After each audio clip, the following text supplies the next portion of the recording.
Saya Dina Putri Maharani dari kelas Biologi C semester 6 akan menjelaskan bagaimana sih strategi atau penanggulangan terhadap permasalahan-permasalahan yang terjadi pada pesisir Prapaglor Kampung Nelayan yang sudah kami observasi.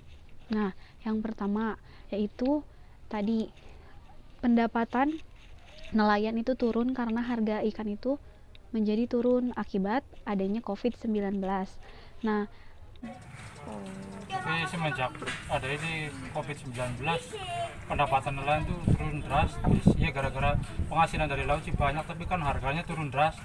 Harga dagingnya gitu ya Pak? Iya, Oh, kalau kita mau ke laut tuh solar nggak diturunin tapi tetap harga pendapatan kami menurun drastis. iya. Harganya yang tadinya 80 sekarang 25.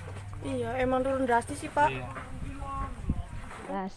Nah, menurut saya strategi yang digunakan adalah pemerintah sudah melakukan pemantauan terhadap sumber ikan di dalam negeri, yaitu merupakan strategi dengan penyaluran bahan baku ikan segar dan olahan dengan cara bantuan non tunai yang sebagian dari itu dapat dipasokkan kepada ikan.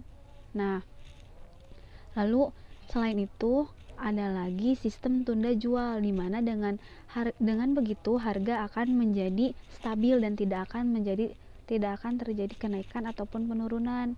Nah, dari sana pemerintah pun akan memantau bagaimana ketika ada terjadinya penurunan antara penjualan ikan dan jika terjadi kenaikan, pemerintah sudah melakukannya. Nah, selain itu di sana terdapat banyak sampah. Nah, salah satu strategi atau penanggulangan yang baik adalah melakukan gerakan membersihkan sampah, kan seperti World Clean Up Day. Biasanya di daerah Cirebon ataupun Jawa Tengah sudah melakukan kegiatan ini yang dilaksanakan oleh organisasi yang tadi. Nah, selain itu perlu adanya penyuluhan atau sosialisasi pentingnya kebersihan dengan cara tidak boleh membuang sampah ke sungai ataupun ke pantai.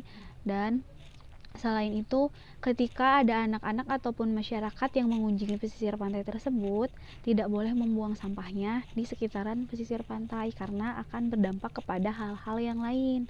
Nah, selain penyuluhan, setelah penyuluhan itu diberikan, seharusnya ada salah satu kegiatan itu tadi yang biasanya dilaksanakan secara rutin agar kegiatan kebersihan ini tidak dilakukan hanya sekali, tapi konsisten, yaitu bisa seminggu sekali ataupun sebulan sekali yang dilaksanakan oleh masyarakat setempat agar pantai itu terawat bersih di sana.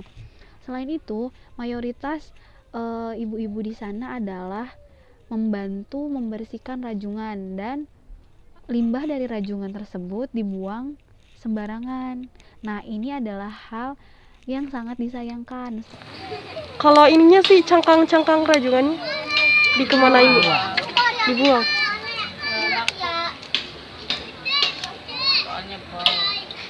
Dibuangnya di mana Bu? Di kali. Strategi penanggulangannya itu menurut kelompok kami bisa dilakukan kegiatan kayak perumahan atau suatu organisasi ibu-ibu yang dapat memanfaatkan bekas rajungan atau limbah rajungan itu bisa dijadikan sebagai suatu karya, suatu seni. Misal seperti Istana Kerang. Istana Kerang itu berasal dari limbah-limbah rajungan. Nah, bisa dijadikan sebagai hiasan rumah ataupun hiasan kaca. Hal itu bisa menjadi hal ekonomis, di mana ketika limbah yang tadinya hanya dibuang bisa digunakan, dimanfaatkan dengan baik menjadi suatu hal atau suatu hiasan yang bermodal tinggi, yang bermodal jual tinggi, sehingga itu bisa menjadi salah satu strategi penjualan ketika harga ikan turun ataupun harga ikan naik. Ketika harga ikan turun, para nelayan menjadi kesusahan karena mendapatkan hasil uang yang lebih sedikit. Nah, dari sisi sana, ketika ibu-ibunya itu melakukan atau proses pembukaan rajungan, limbahnya tersebut bisa dimanfaatkan sebagai hiasan yang bermodal jual tinggi. Nah, selain itu, masalah selanjutnya adalah keruhnya air karena banyak anak-anak yang mandi di sungai. Sebenarnya faktor utama dari keruhnya air itu selain anak-anak mandi di sungai adalah sampah.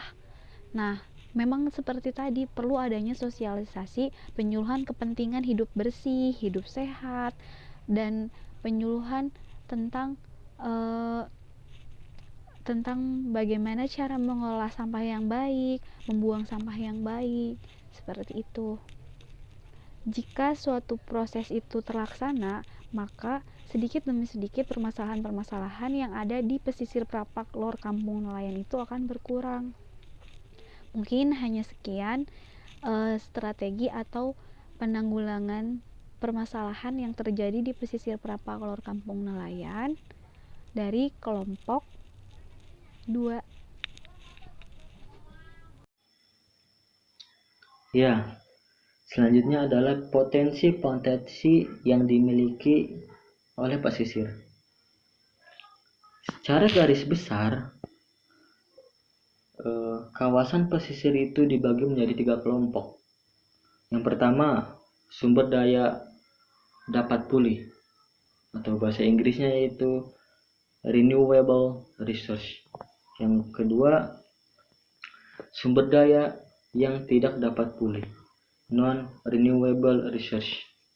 Yang ketiga, jasa-jasa lingkungan, environmental service.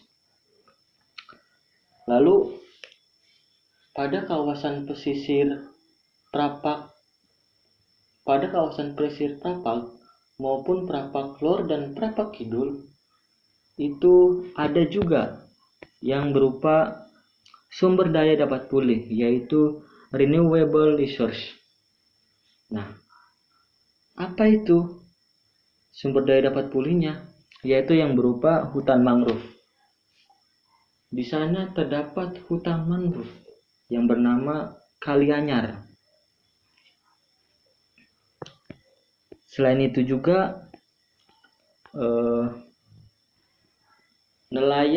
selain itu juga sumber daya perikanan laut.